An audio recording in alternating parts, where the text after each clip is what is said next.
we are doing business today with work rules that worked for a different time, that worked for an old work world. Are you experiencing a level of frustration, overwhelm, fatigue in the workplace? Consistently, as I show up to our clients, I am finding time and time again that individuals are complaining and suffering from just total overwhelm and overburden. I was talking this past weekend to my dear friend, Peter Diamandis, the inventor of X Prize, the writer of the book Abundance, and just reinforcing to me how exponential the change is that's coming upon us today. And never again in history will the change be so slow. It's only exponentially going to get faster, harder, more difficult to keep up with technological change and competition. The frustration, though, I fundamentally believe doesn't exist because of that wave of change that we're faced with.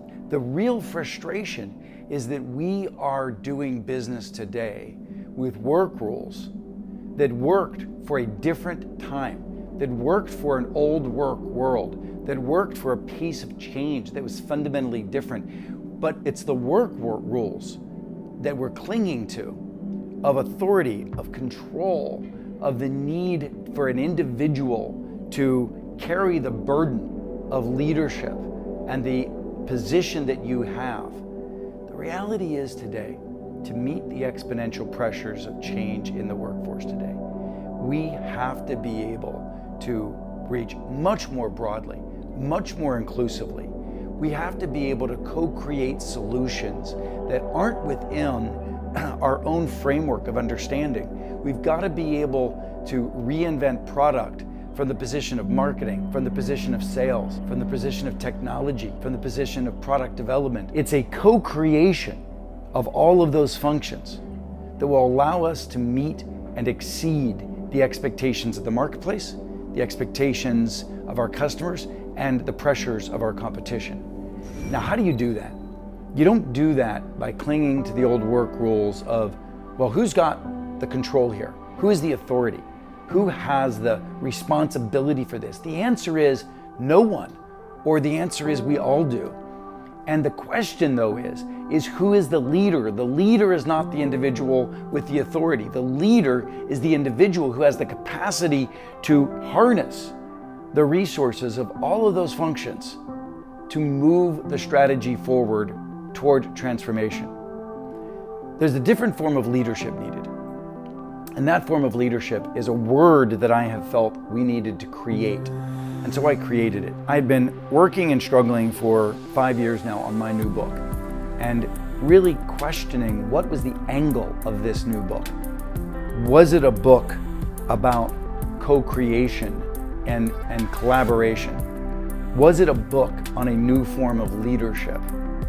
Was it frankly a book about how do we all grow and expand ourselves personally to meet the constant pressures for learning and growth that we have to achieve in organizations? And I realized it was a book about all of those. And therefore it wasn't just a leadership book. And it wasn't just about cutting down silos. And it wasn't just about coaching and training and growth and development. It needed to be something new, a new space. The word I came up with was beyond collaboration.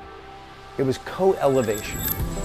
The idea that leadership today, without the authority in hand, means your ability to reach out to a broad set of individuals that are not under your control and authority and invite them into co-create a solution, to invite them to find an answer that doesn't exist in any one of those pockets or silos, but an answer that can only be created with the infusion of all of those inclusive dimensions, and collectively come up with a transformational answer while expanding our growth and development as individuals. It's a commitment to a mission and going higher toward that mission, but also a commitment to each other. This is co-elevation. It's leading without authority. Co-elevation is a word that doesn't exist in our vocabulary today, but we had to create it for a new world and a new work order. A commitment to leadership without authority is a commitment to co-creating with a group of individuals what would meet the transformational pressures in the marketplace today. It's co-elevation.